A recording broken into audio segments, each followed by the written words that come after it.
right, happy Saturday, folks, and welcome back to the Entrepreneurs News Network. I'm really excited because I've got a special guest, Darrell Slay. Welcome. Thank you for joining us. Thanks, Elias. Thanks for having me, man. Yeah, so folks, let me do a quick introduction for you, Darrell. So Darrell, has quite the career in sales and business development. He started off as a sales rep and quickly grew through the ranks. He's been recognized as a top sales rep in multiple different companies that he's been a part of. Grew the ranks to general manager, director of sales, VP of sales, and most recently chief revenue officer. That's a big deal. Congratulations. Thanks, Elias. Yeah. I appreciate that. So I'm excited for this conversation because we're pretty much going to get into the nitty gritty of sales. Like, sales is the lifeblood of any business, and a lot of small business owners are not really great at it. And you seem to have a profound, a wealth of knowledge. So we're going to be talking about the social sciences as it applies to sales. What does that even mean? Well, sometimes it's called sales psychology. Sometimes it's called social science. It's bantered as tactical empathy, active listening. Basically, what it comes down to is that there's something that's called cognitive bias. And just to bring that down into layman's terms, that just means that all of us humans and every person that's on this planet believes some shit that's not true. Right. Okay.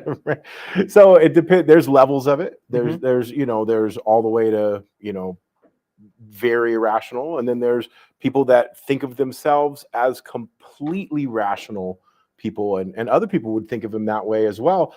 But there's these cognitive biases that all humans kind of, it happens to. Why is that important? Why is it important to recognize cognitive bias when it comes to sales and business development? Really, it's more than even just sales and business development. It's everything from your relationship with your spouse and your children, to in the community, to a potential client or a prospect when trying to sell them. Us as humans, we always think that we've said the perfect words, right? And that, of course, the other person understands exactly what we said. Yep. But in reality, Elias, have you ever had a conversation where you had a conversation with somebody and then you talked to them later on about that conversation and they thought the conversation was about something completely different than what you thought? Happens way too often. Honestly, twice in the last 2 weeks I've had that happen. And it's our human nature makes us think that what we believe, everybody else must believe that exact same way. For sure. And it's really, we're very irrational creatures. And the more we can recognize our own biases and the more we recognize biases in others, the closer to a really good, healthy relationships we'll have. Yeah. Yeah, I think two areas where I've thought about this before. One is cultural competency. That's a big deal in the community services work that we do. Understanding that people come from different cultures and whatnot, and we have to pay attention to that, acknowledge that, and not make assumptions in those relationships. And a lot of times that happens with banks and institutions and governments. Whether it's dealing with immigrants or people from different walks of life. That's one side. And the other side in relation to my business has been techno babble. I used to be, and I'm still kind of bad at it. I think a lot better than a decade ago. But a decade ago, I would be saying all this techno babble and then be like, obviously you should buy my software. Right, I hit you with 12 different keywords that nobody understands except for tech freaks that didn't baffle you. Right. So it's funny that you mentioned that techno babble, and W.C. Fields coined the phrase. Oh, really? Baffle them with bullshit. Oh, so this was a real this is old a real school sales technique. Oh man, you baffle people with your vocabulary or with a bunch of lofty concepts that you don't believe that they'll be able to digest. And prior to how the modern age is now, the modern age is people can just go online, and they'll do their own research, and that's one of the reasons why sales is so much more difficult now than it was even 10 years or 15 years ago. But back in the day, the salesperson or the rep was the only person that had that specialized knowledge or all of the information. So the customer or whoever you were talking to that you were baffling with bullshit or your techno babble, they didn't have the means or the ability to even figure out what you were talking about. You were the only source of information. You were the only source of that information at that time. Okay. And that's changed, obviously. It has, and it's what's happened is a term that's called sales resistance. Okay. And you'll see that very frequently nowadays. So we're being sold to all the time. Right. We're being sold when we're listening to the radio. We're being sold Mhm. when we're reading a newspaper. We're being sold when we're watching television and commercials. We're being sold when we're at the mall and somebody's trying to put hand lotion on your hand or clean your shoes. You're being sold. And then the biggest place that we're being sold that everybody's on is you're on your phone. You're scrolling. Yeah. And you're getting sold to at all times now. So people have become resistant to sales. They've become resistant to offers. Okay. When's the last time you heard of a company that was the 6th best? Oh, never. Nobody says they're the 6th best. So everybody can't be number one, Yeah. but everybody is advertised as number one. We're the best this, we're the best that. We're JD Power rated this. We won this made up award. So all of those things that used to work in marketing and sales, now all they do is actually they work against you. They build more resistance. Okay. So what can we do about that? Like, what are the learnings here to kind of adjust the messaging? Absolutely. So that we can cut through the noise? Well, the first one is to actually, when we said empathy. Okay, so tactical empathy is what Chris Voss terms it as. And so Chris Voss, famous author, Never Split the Difference, formerly FBI hostage negotiator. I know who you're talking about. He's got the Black Swan group. Yeah, Black Swan Group. Exactly. So Chris Voss calls it tactical empathy. Okay. But empathy in general, a lot of times there's some confusion over what empathy really is. So empathy is not sympathy. Right. So sympathy is like, I'm so sorry you're going through that, or correct. It sucks to blah blah blah. Like so emotionally getting to that level. Exactly. Little known fact: you can have empathy for a serial killer. Yeah, for sure. So because can you explain what? And I guess you're going somewhere. I'll let you finish because that ties back to Chris Voss. So empathy is only understanding exactly where the other person is coming from and what they believe to be the truth. Yeah. You do not need to agree with it. It doesn't need to be correct. It can be off the wall crazy, as I just said, serial killer. But you can understand, you can get in their mind and understand why they think they're correct or why they think that they're right. And so being able to listen and to actively listen is very important. And the way that typically you end up doing that is you need to be able to have a dialogue. And so that means you're not talking the whole time, but when you're not talking, you're also actively listening. Yeah. So that's step number one. So going to the serial killer example, just to shine some light on why we brought that up. Chris Voss, being FBI negotiator, was pretty much a hostage negotiator. Exactly. And so he was really about, in this circumstance, the person holding the hostages, I can't treat them as my enemy. I've got to treat the situation as my enemy, and I've got to treat this person as my partner in negotiation for the outcome that they want. Yes. And sales in itself is a negotiation oftentimes. And so you were saying understanding where the other folks are at and listening more. How does that help? How does a business owner apply that in terms of dealing with their customers or prospects? Yeah. And it's a great question, Elias. And so there's multiple steps to it. And what I like to use are awareness questions. Okay. So they're open-ended or calibrated questions where it's not a yes or no answer at the end. And then you can expand on that. So you're getting more information before you make a determination of where you're going to go.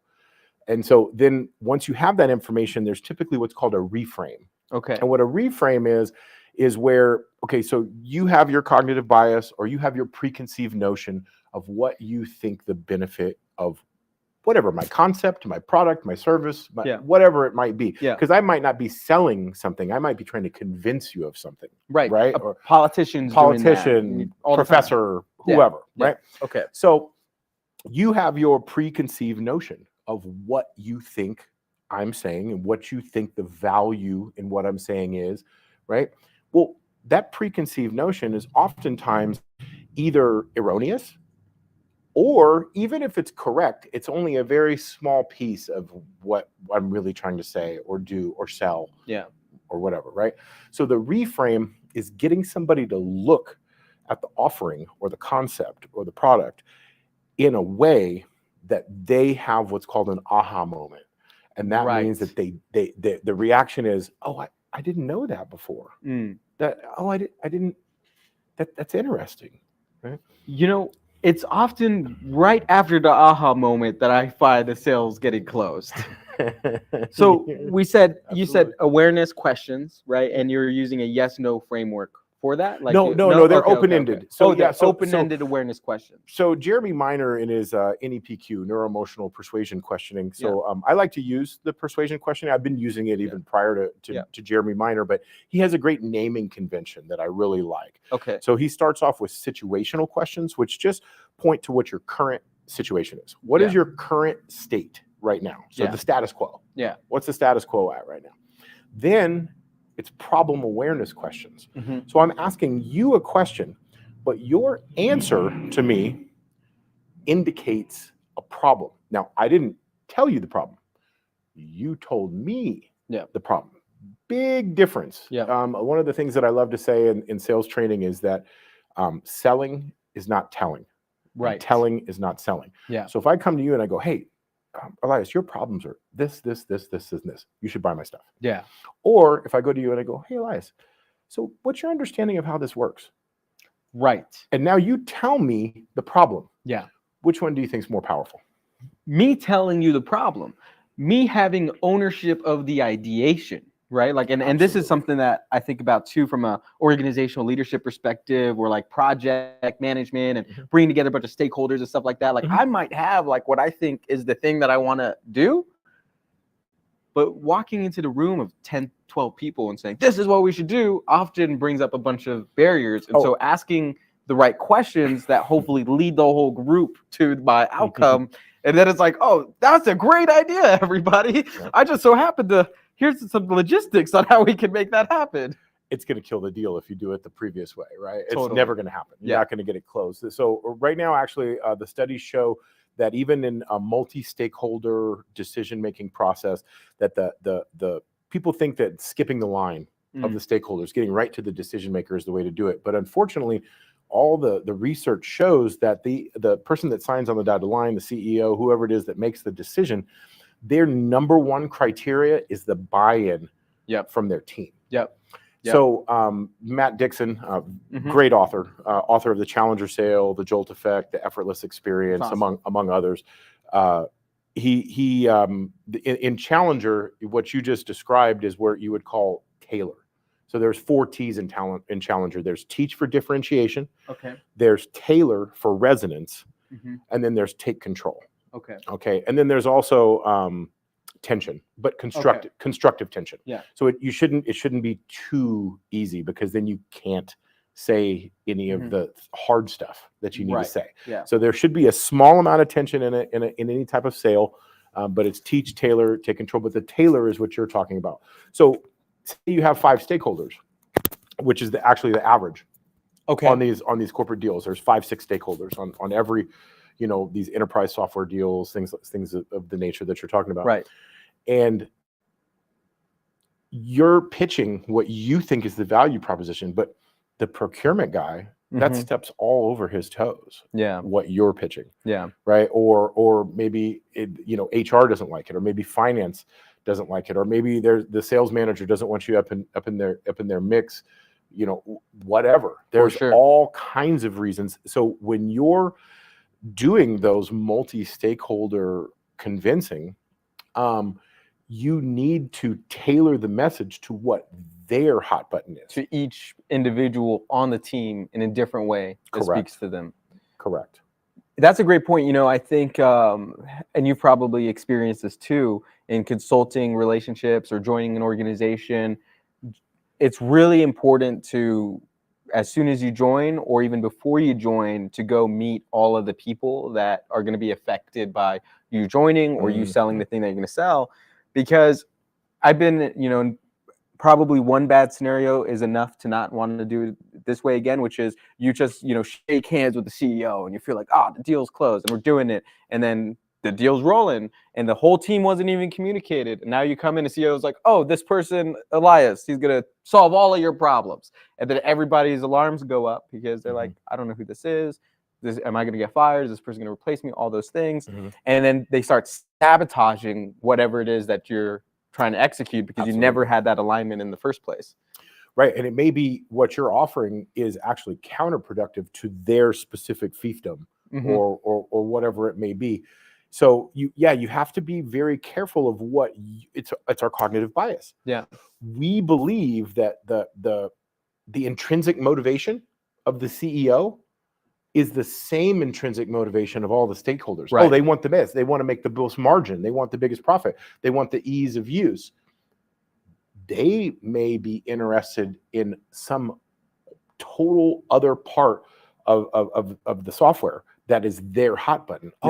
Man, this is going to shave. I'm not going to have to manage this outside spreadsheet anymore. Right. Man, that's going to save like 5 hours a week of my time. They don't care about none of the other stuff. They just like that piece. And until you find out what that motivator is, and the way that you do that is through situational questions. Okay. And then you figure out what their current situation is. Okay, tell me a little bit about what you do. How does this process work under your legacy system? Yeah. XYZ, right? And so you get what their current situation is. That's their and then with the problem awareness questions, you're figuring out what their intrinsic motivation is. What are their specific problems? Yep. Then you move into consequence awareness.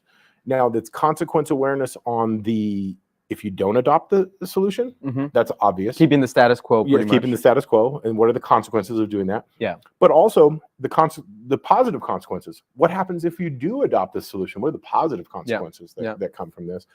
And then from there, you go into some solution awareness questions. Okay. And being like, well, what if there was something that could solve that? Right. Yeah. How much time would you say if that was the thing, or how much more money do you think you could make if you were doing it this if you way? didn't have that problem, what would that do for you? Yeah. How could this, how could you're almost having them answer those questions themselves and say, well, that's, would probably, save me the, 5 hours a week, or we probably not have to spend 2,000 in this direction, or whatever that looks like. And then you would then do what's called, Daniel Pink coined the phrase rational drowning. Okay. And so what rational drowning is like all of your cost of inaction calculators or ROI calculators or white papers, or where you have all your graphs and your figures that now back up your value propositions. And it's a great point that you mentioned that, because sometimes folks lead with that. And then when you lead with that, that's not actually helpful. People get overwhelmed, techno-babble, all that kind of stuff. So leading with the emotional stuff and getting the emotional buy-in, and then once all the emotional buy-in happens, then there's probably something in the brain that happens like, wait a second, I feel too good about this. Let me look at this objectively. And that's where the rational drowning comes into effect. Is that kind of the absolutely. direction? And you said, you hit the nail on the head, man. You really did with that. One of the biggest mistakes is that almost every pitch deck or presentation deck or everything that you see out there is, we're number one. This is our product. It does X, Y, Z. We can go 5 times faster than the corporate, which is going to be this ROI. So they lead with their product, service, or concept instead of leading to their product, service, or concept. So you shouldn't even be talking about your product. You shouldn't talk about what you're trying to sell. All we're trying to do is figure out where their current state is, what their future state should be, what their ideal future state is, right? What those problems are, teach them something they didn't know before with a reframe and an aha moment. Then you're now a trusted advisor. You're an expert in your field. You're now not looked at as a salesperson. Right. You're looked at in a different manner. And then you offer a professional recommendation. And oftentimes that professional recommendation will get adopted. So what's really powerful about this stuff is the neurolinguistic programming, the neuroemotional stuff you were talking about. I want to hit the nail. I want to go deeper on that for a second. And for folks that are watching, this really applies to not just business and sales. It applies to personal mindset. It applies to, like you said, relationships. Absolutely. If you're joining a new team or a company or looking for a job, all of these things matter. But when I say neuro-linguistic programming, people look at me with like a blank stare because it sounds like a complicated word. So could you kind of simplify that? You say cognitive bias and people are like, oh, okay. It just means that you believe some shit that's not real. Yeah. Right. So your perspective is not the truth. It's not actually how it is. So the biggest cognitive bias, and the one that's most applicable to business and sales, it is literally probably 85%. I think the studies show the motivator is loss aversion. Loss aversion, like loss aversion meaning, okay. I'm going to go deep for a second, but then I'm going to bring it down to layman's terms. So there's something called the omission bias. Okay. And what the omission bias means is that if I omit or I don't make a decision, say I didn't make money on the cryptocurrency boom because I decided not to invest in cryptocurrency. Okay. Hurts a little bit of FOMO feeling or regret or whatever. A couple years later, like, man, I should have done that. I don't know. Everybody else did. I should have done it. Right. Yeah. But doesn't affect you personally, emotionally very much. Because you didn't. So is that loss aversion? Because you didn't lose anything technically, right? No. You still don't like it because it's loss aversion. But so where I'm getting at is that's omission. That's a loss of omission. Okay.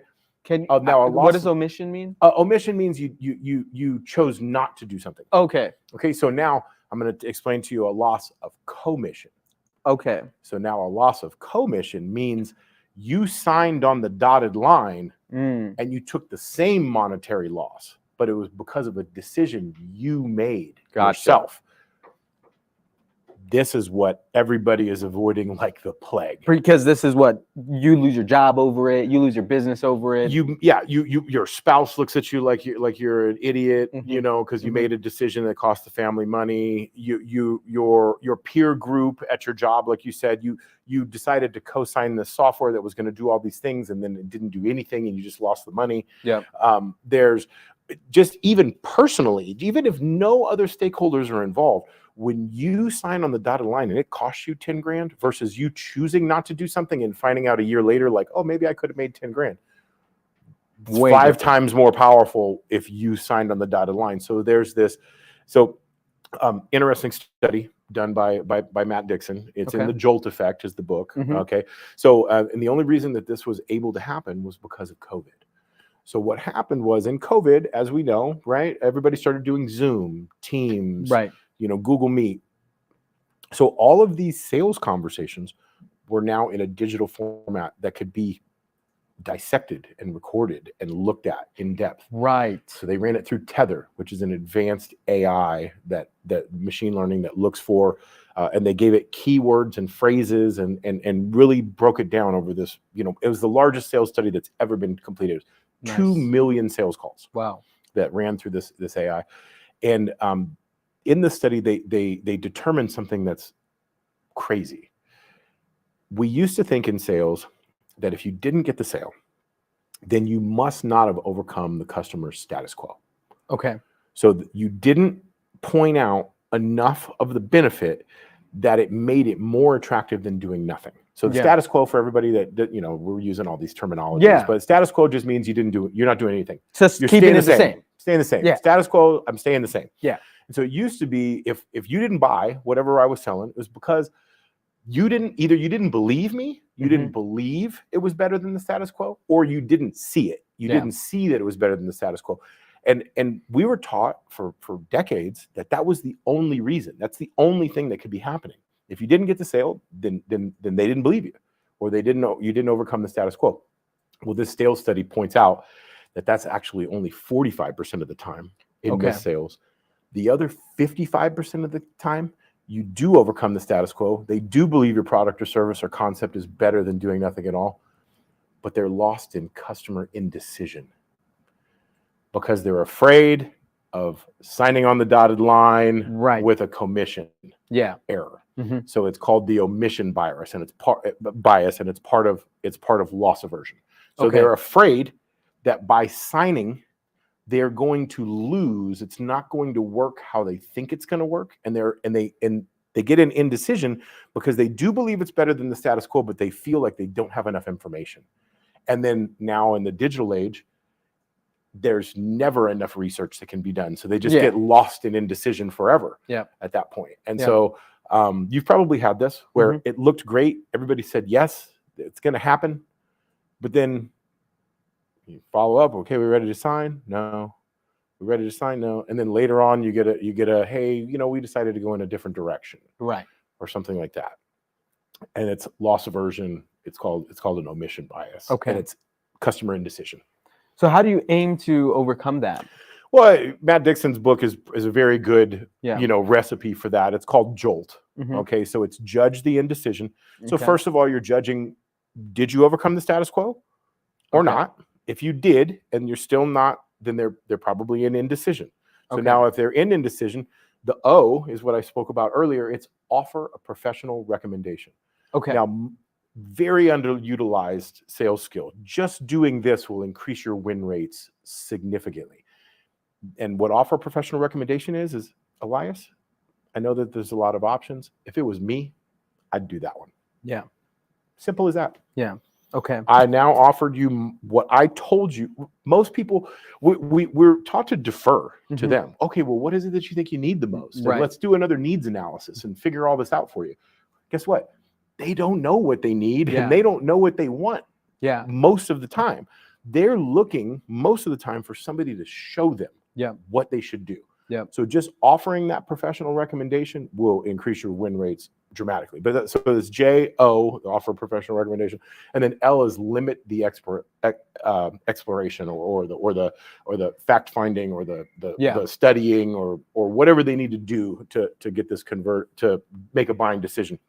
And the way that you can do that is either by pulling up the relevant stuff for them or explaining why they don't really need it anyway. Okay. Okay. And then does that also include, how do you, does that include like limiting the number of engagements or interactions or consults? Is that kind of. Yeah. When there's say they want to do an extended pilot or they've already done a pilot, you know, or they want another demo and they've already had 4 demos. And it's like, okay, been my experience that when somebody wants another demo, it's not really a demo that you need. It's because you're indecisive in some way. Yeah. So, tell me a little bit about why you think you need another demo. Okay.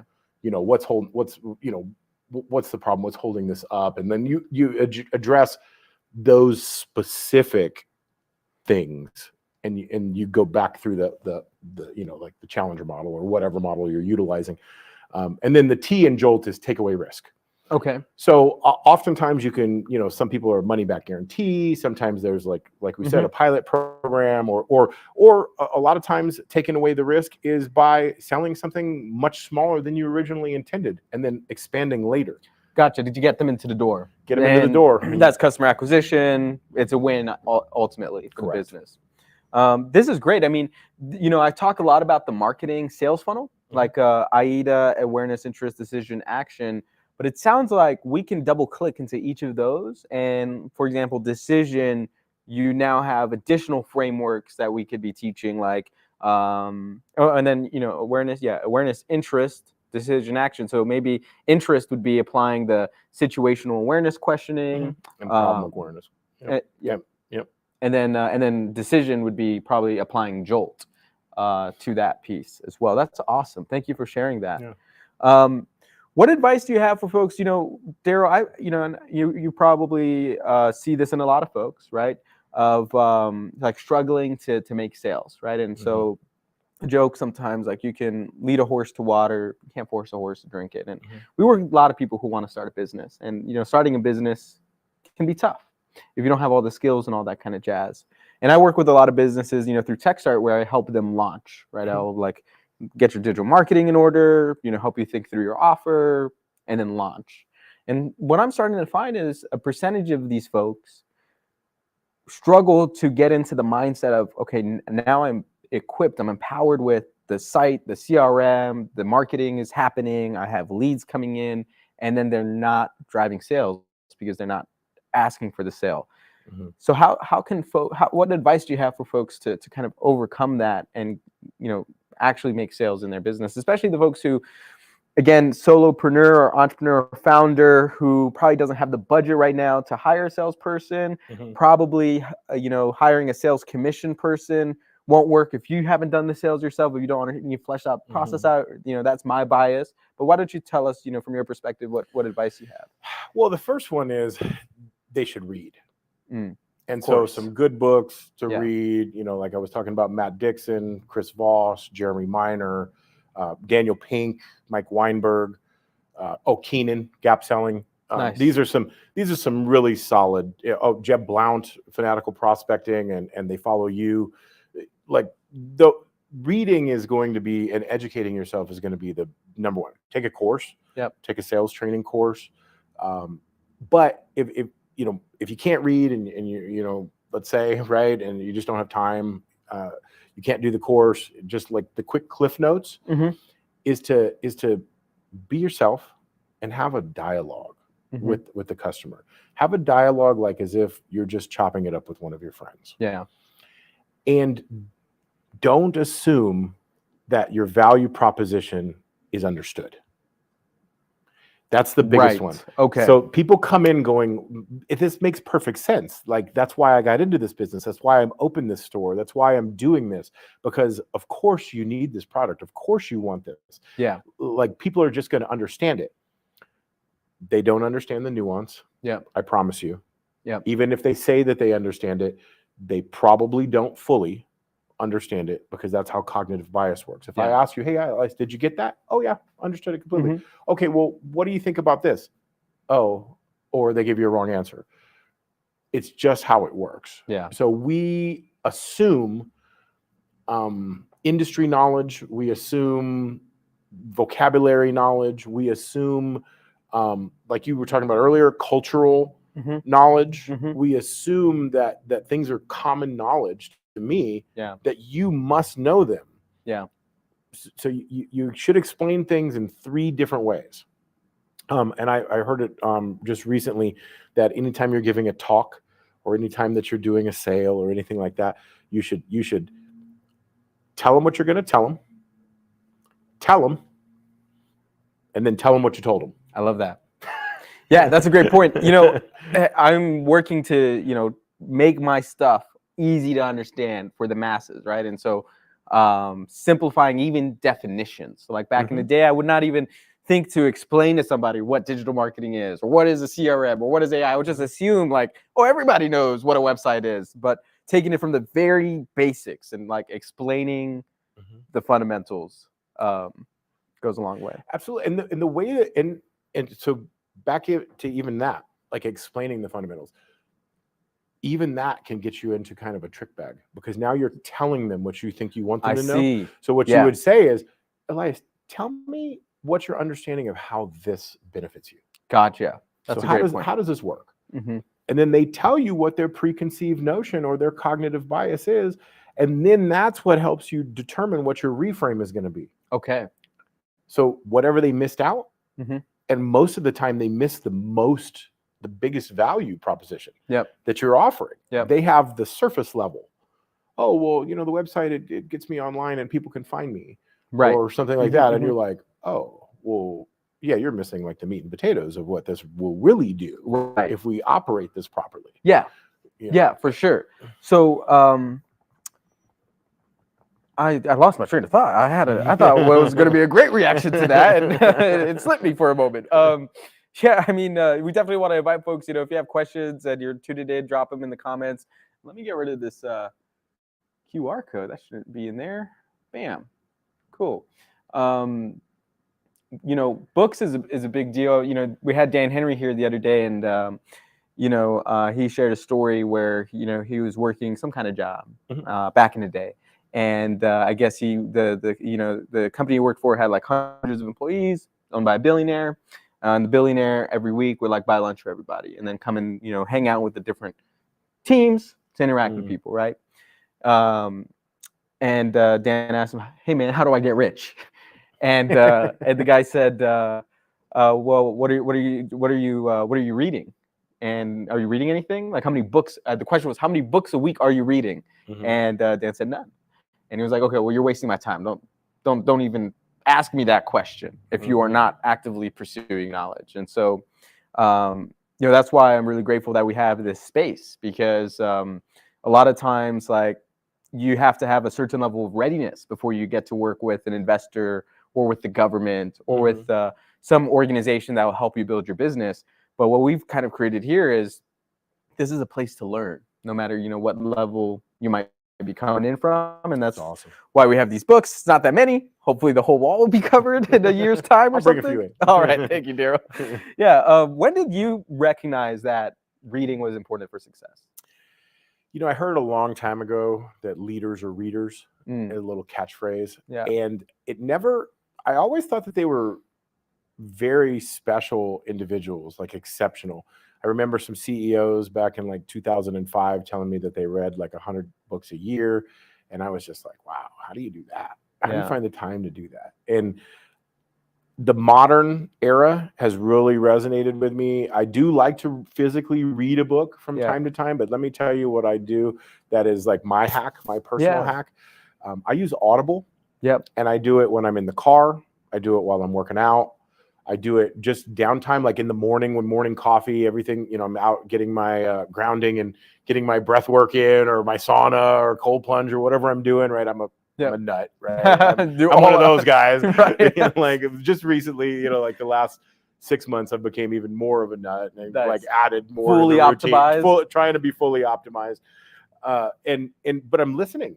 I'm reading books the whole time. And what I really like to do with Audible is I will find my core books that really resonate with me, that I really thought I learned something from, and I'll read them or listen to whatever. Yeah.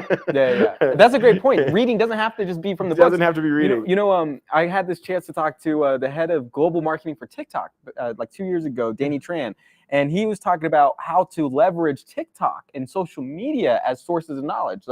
That like, you get what you acknowledge and pay attention to on these platforms. And so, for all the folks that are, wanting to surround themselves with better information, just go on social media and start not engaging with the videos that keep you distracted, and engage with the videos, like even search the topics you want to learn, follow a bunch of accounts. And when you pop in social media and you're like mindlessly distracted for a moment, you get reminded of like JOLT effect, Matt Dixon, totally.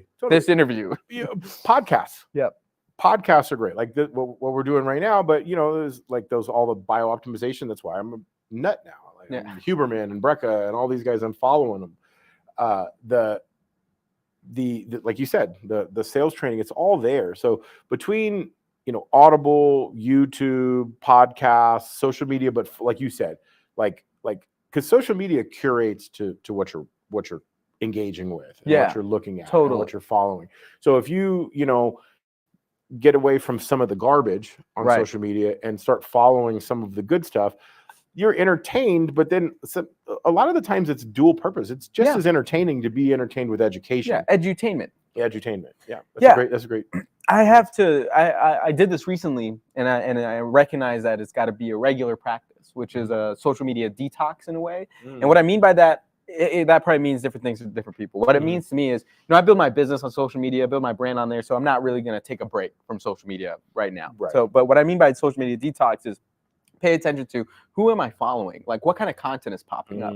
And I'm human, so I follow all sorts of things. And then I did this a year ago, and I just did this recently again because I'm human and I get distracted and my social media changes, and I had to do this detox where start unfollowing or muting some of the friends that just want to party all the time. These I love them, I want to follow them still, but I can't see their content right now, and unfollowing the things that are too distracting or taking me in the wrong direction, and then just aggressively looking for more thought leaders and experts that I can surround myself with, and then absorbing that content. So when I get back on social media, especially Facebook, Instagram, and TikTok are the ones where the most distraction exists, that I am seeing the things that are helping me achieve what I am in this season of trying to achieve right now. Absolutely. And I think something that I wanted to point out earlier was repetition as well. So a lot of these concepts are not concepts that you're going to immediately read one time and a bolt of lightning is going to strike you. Right. And you're going to change your behavior or your mindset or what you're doing in the first time that you read it. And a lot of the time, a lot of these books have so much knowledge. And there are so many like golden nuggets of like, oh wow, that's a great concept, that when just reading it one time, you're not going to get it all. I mean, maybe some people are savant geniuses and they do get it with one, but I don't get it with one. And so when I find something that really resonates and that I've listened to on Audible, I'll put it back in rotation. So I'll do 2-3 other books and then I'll listen to it a second time, and I invariably get way more out of it the second time because I already understand the concepts, and you just can't pick everything up the first time.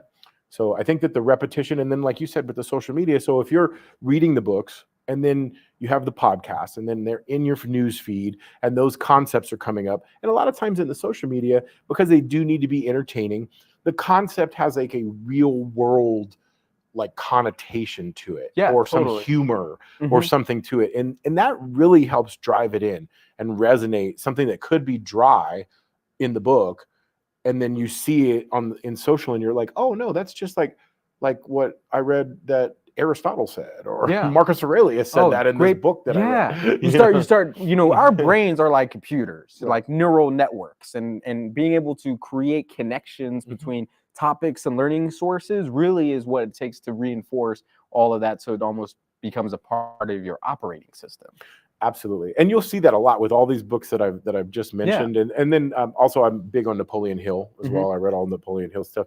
So you'll see like these Napoleon Hill said something in the 40s, right?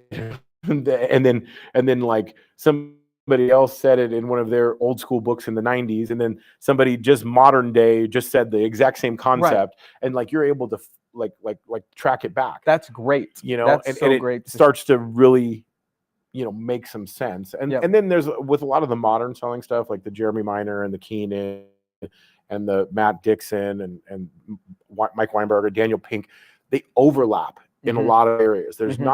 There's some contradiction because everybody wants to have their secret sauce, but there's a lot of overlap. Back to the differentiation, teach with differentiation and reframe so that you become the expert in that sense. Yeah, a lot of that stuff, problem awareness and intrinsic motivation or current state, and then future state, and then the middle of it's the gap. But they talk about that current state and future state in more than just gap selling. It's in most of the modern. So one thing I really like about what you're teaching us today, Darrell, is that there's a scientific mindset that's being applied here. And you're not a traditional scientist, but I think for the scientific method is underrated in modern day society, I think, in terms of how we can apply it to so many areas of our life. And you're obviously doing it in, human optimization for your bio optimization. And then you mentioned it today with the sales study, right? Folks might not think that you could do research in a scientific way and apply that to your business. But absolutely, you can. It's absolutely real, and that's something that's very funny that you mentioned that, because sales specifically has for decades been thought of almost like a spell book, or like there's some magic phrase that I can say, and some people naturally have this ability, and they can just and they just have you under their spell, and they can sell you things. And there's all of this bro science that's involved in the sales. Like, because it's, again, not the traditional scientist trying to take some pieces, but so there's this misconception about why you're doing things, and salespeople are the first people to be under some cognitive bias, because if you do something, even if you do it incorrectly, you may sell the product because they want it in spite of what you did. Gotcha. Wow. And then you think, oh, I'm a genius, man. That phrase was so fire, and I teach it to all of my acolytes, and I got everybody running around doing some if I could, would you, whatever old school sales stuff. And we're selling in spite of ourselves to a degree, but just because we're persuasive or pushy or whatever they're doing, or the product is really great. product is great, right?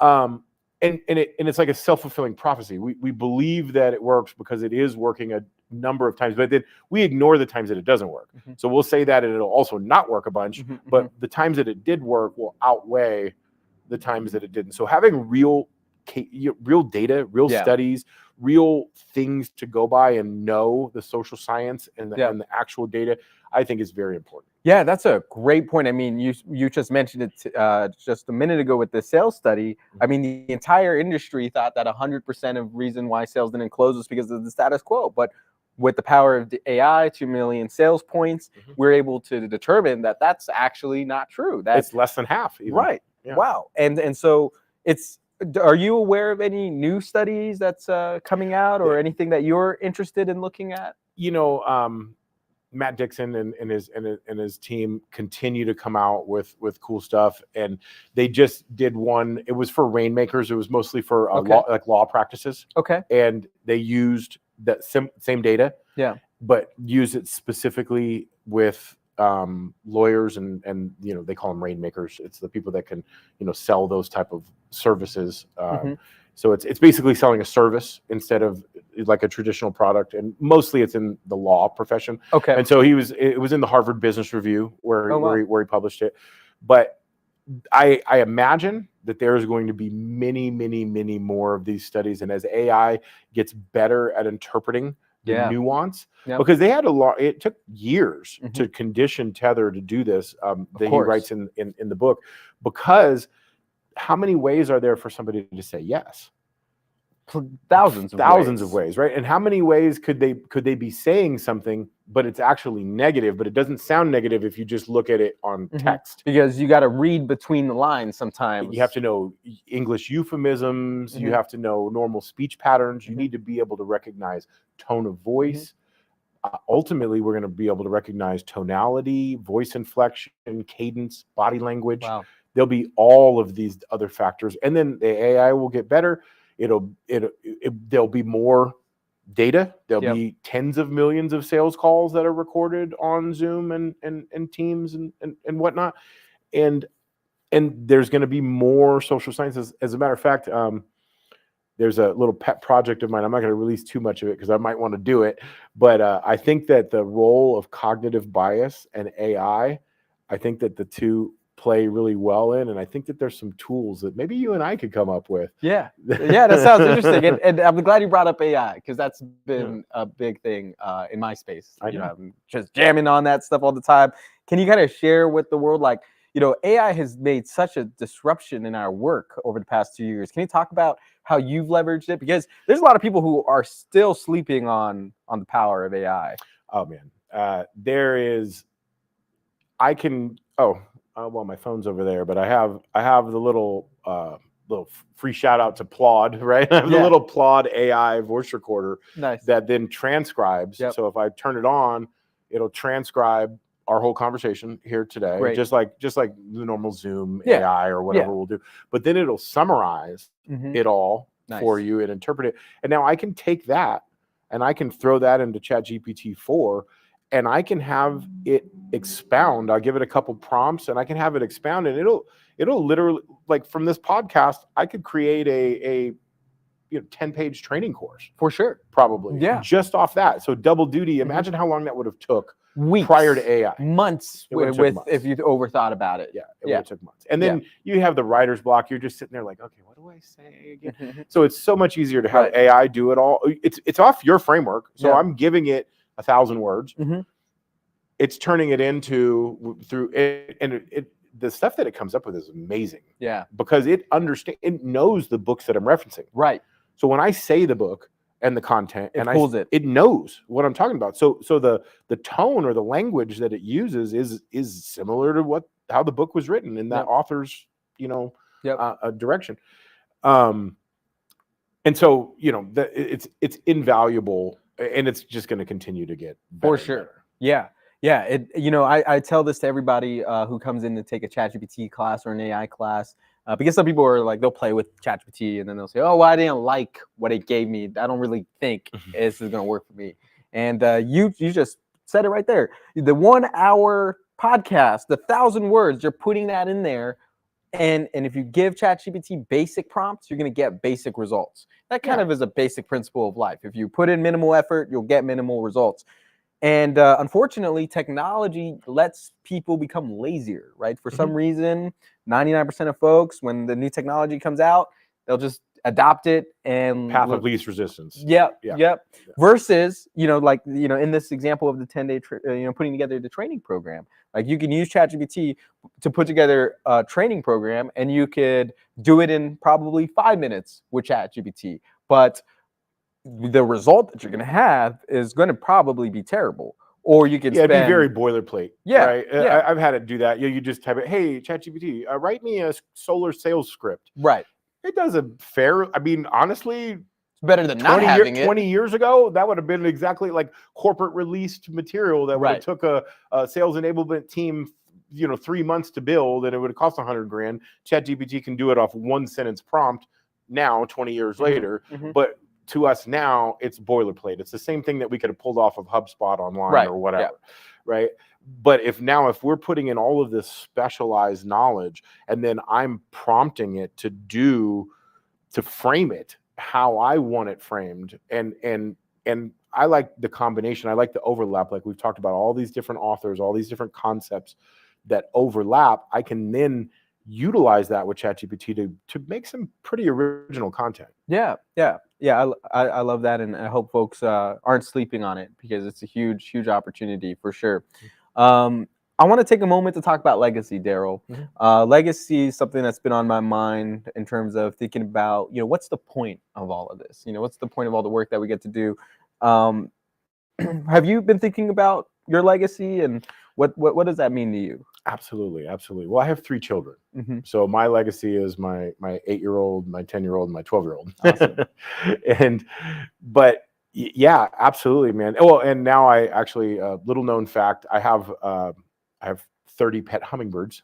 Oh, really? In my backyard. Oh, that's cool. So I have like a hummingbird sanctuary. Oh, the hummingbirds, the buzzing ones, right? Yeah, oh, the hummingbirds, man. That's so dope, man. So we had some nest in the backyard and had some eggs, and it was really cool. So we decided to get feeders, and then I'm kind of like a go overboard kind of a person. Cool. So we bought. That's probably why we bought. Yeah. So we bought like a ton of hummingbird feeders for the backyard, and so I go out there and just have like kind of like a Zen moment. And so when I'm thinking of legacy, I'm thinking of family and my little home sanctuary with my birds. And like maybe be even able to share some of that nature and some of those things, and that's the first thing that came to mind. Was my family and my little sanctuary. That's awesome, man. I love that. Anything else you want to talk about or you want to share?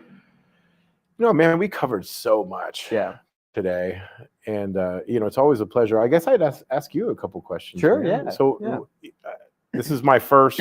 We've been talking and done a lot of stuff previous to this, but this was my first time over here at Nevada Partners, and I'm very impressed with what you've done over here, man. Like this looks like a legitimate trade school, and not just like there's like 5 trades that you could teach out of here. So first of all, kudos. Well, I can't take all the kudos for Nevada Partners. We're standing on the shoulders of giants who, done this work, and I'm building on top of that work for sure. Yeah. Well, but thank you. I think you've done an amazing job, and I know you're really passionate about it. So that's one of the things that I really like about you is that you have money is not your primary concern, and that's that altruism is noble. For sure. So I want to thank you for that, and thanks for having me. Yeah, I appreciate it. I think when I think about like one of the things of what's the point of all this, like, what's the point of all the work, it sounds really simple, but I think happy points. Like, can I get more happy points for society? Can I make myself happier, my family happier, of course, but the people who walk in through the door, like, how can I add happy points to their lives, and then they can go share that happiness with other people? I really think that's kind of where, I'm sure there's more to that, but that's kind of my simple understanding. Like, it's a scoreboard. Let's get more happy points than suffering points while I'm here. That's a great point, man. And it's funny. It makes me want to re-answer the question. Yeah. Well, because I have when I think of legacy, I Mhm. immediately think of my children, Absolutely. family, Of right? course. And Which like is that. beautiful. And I can't wait to have some kids too. But it actually, it's funny. It clouded my mind for that moment Mhm. because there is also a legacy with being able to share. And obviously that's why I'm here. I'm talking to you today. And one of my biggest passions is training other salespeople or sales leaders. And I'm, you know me, I'm kind of like a business nerd. Yeah. I like to just contribute. Like, Yeah. I don't need any money or reciprocation. Like, you have a business problem, man, let's shoot some ideas. And For I don't sure. need to be involved. Like, Mhm. I'll, shoot ideas at anybody. And so that legacy of being able to share and educate, I could consider that a legacy. Absolutely. As well. Absolutely. We all kind of, it's almost like turning on a light bulb, right? You turn on a light bulb in somebody, or you light their flame. Maybe you can, like, there's like passion could be measured by like a fire that's inside of you, and that fire needs fuel. And we have been very lucky to have moments in our lives from mentors or the books that have helped fuel our fire, and we get to go and share that fire with other people. And sometimes we get to ignite a flame and a passion, and then they go and they share that with other people. And I think that's probably one of the most beautiful things to be doing. It's a great feeling, man. I'll have somebody that was a peer of mine or under me from way back in the 24-hour fitness days. Yeah. You know that way back in like 2005, I was the general manager of the year for 24-hour fitness worldwide. Awesome. And so I had these other people that I had brought up from entry level, got them promoted to manager, and they're in totally different verticals now or whatever. But I'll get a call like, hey, what do you think of this? What do you think of that? And that, type of where people want my knowledge and they learned enough from me, even though I was a horrible manager back then. Like, I don't like compared to now. Apparently, I was a great manager at that time, but but I wasn't. Right. I was horrible. We can always improve. For sure. But having that, and you could consider it an ego thing, but it just feels good. It feels good to help people.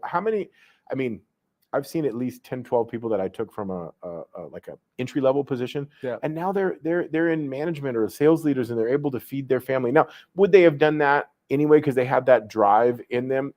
Likely, that they would have done it anyway. But I was able to be a part of that, and like give them that, some knowledge that they're still utilizing to this day. So I love that. Richard Branson, I'm going to paraphrase this quote, and I don't even know if I'm misquoting him, but I think he lives this value based off of what we see him do. And it's how great would it be to build companies with people you truly care about, and have your relationships with these people outlast the time you've spent in these companies, but then also build such great companies that these companies outlast our lives.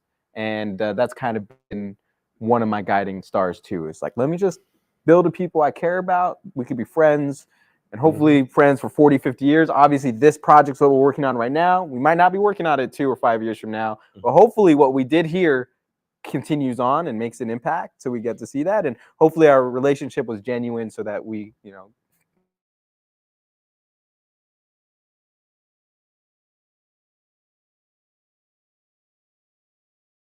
you go out like with the mindset, I'm going to go get super rich, help people, but I'm going to be compensated fairly for helping people. Yeah. There's a very good chance that you will end up super rich. Yeah. So there, helping people and having and I believe this in sales too. It's like having a real product that actually helps. Oh, for sure. Or actually, even if it doesn't help, at least it does what it says it's supposed to do. Or whatever. That is number one important. So that's some advice that I would give everybody is whatever you're going to be in business with and whatever you're going to sell, make sure that it actually solves a problem for people. Yeah. It does something that benefits either their quality of life or their bottom line or whatever it is. Sell something real. Yeah. Yep, I love that. Darrell, this has been an amazing conversation. Thank you so much. Thanks, Elias. And thank you, everybody, for those of you who tuned in and watched with us. Spending Saturdays to grow yourselves and your business. That's how we do it around here.